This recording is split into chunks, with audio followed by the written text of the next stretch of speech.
Okay, hello everyone. Thank you so much for tuning in today for our session on improving Postgres performance with partitioning.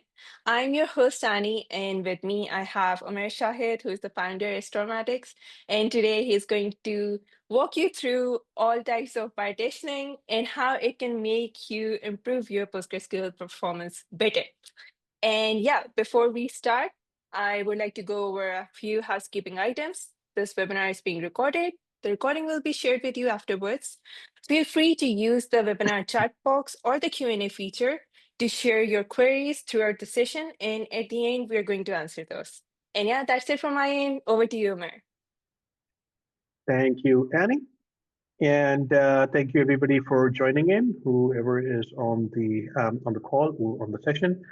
We will be talking about improving Postgres performance, and typically when we talk about performance optimization, I like to go through a 4-step process, and in decreasing order of impact, I would say that the highest impact area is query optimization. So it's the way your application is interacting with the database.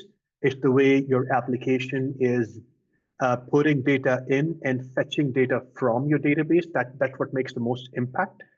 At the second level, you've got the architectural improvements in the database. At the third step, that's leveraging of performance features that are available within Postgres. And lastly, you've got configuration parameters that you can use to fine-tune the database for your workload. Partitioning is in the second category, in the architectural improvements, and that's what we're going to be talking about today. The agenda, first of all, is going to be why we choose partitioning, how it impacts performance, scalability, and what kind of cost benefits it gives. We're going to move on to talk about a few basics about partitioning and how it works in Postgres. There are 3 different strategies that are available in Postgres to implement when it comes to partitioning. They are range, list, and hash. We'll talk about all 3. We'll talk about practical benefits of it, how it impacts query performance, index performance, and any maintenance overheads. Go on to operational perks, the tasks that DBAs need to do on a day-to-day basis, including backups and archiving and retention and any kind of maintenance. There's cost optimization. This especially relates to cloud because in the cloud, the way instances are priced, they tend to be very flexible, but it's also very easy to get caught up in it and become very expensive. And then we're going to wrap it up with a case study that I came across that's publicly available, and how that organization used partitioning to improve their database performance. So kicking things off, the big data problem or the big table problem. When you have a very large table, there are certain problems that automatically get associated with it. Queries tend to perform a little slow because they have a lot of data to parse through. There's a lot of I/O, there's a lot of data moving back and forth because there's only so much data that your memory can hold, and hence, the cache is not leveraged to the optimum. And then, there's memory bloat. There's a lot of data to be processed, and there's a lot of data that is loaded into memory, unnecessary data at times. And that, all of those combined poses a lot of problems, and they impact performance negatively. As your table grows, performance degrades. Now, typically, when an application grows, when an organization grows, when an application scales, you want it to perform better. But with the database, it can go the inverse route. As there are more and more rows inserted into the database, your application is scaling, you have more requirement of data, you have more users, but the performance is degraded over time. That's definitely not in a position that you want to be in.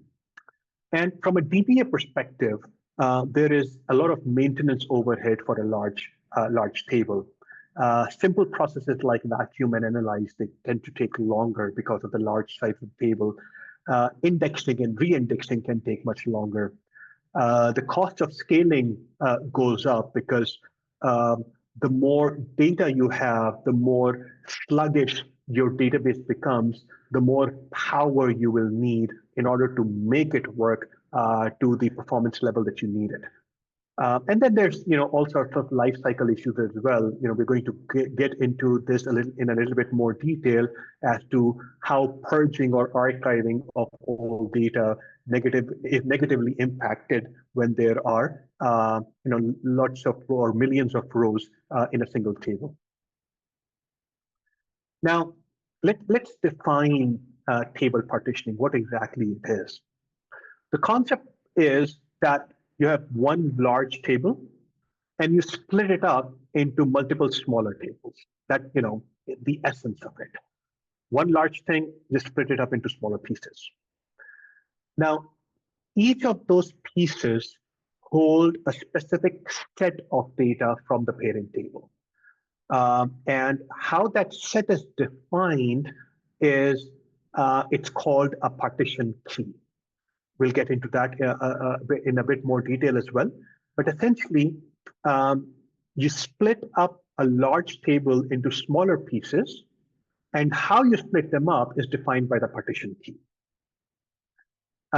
It gives you a single table view. So from an application perspective, you don't need to know that there are lots of different tables or small, tiny little tables that are beneath this large table. The application can talk to the parent table, and it is up to Postgres, the database, to route the query accordingly. So to an application, it's a single table view. Every partition has its own index. So there's no such thing as a global index. It doesn't, no index spans all partitions. Every partition has its own index, which makes for a more powerful performance for those indexes because the indexes are smaller as well. The index lookup is more efficient as well. And you've got data isolation. Data resides in exactly one partition. So it's not shared across anything. The piece of data that you're looking for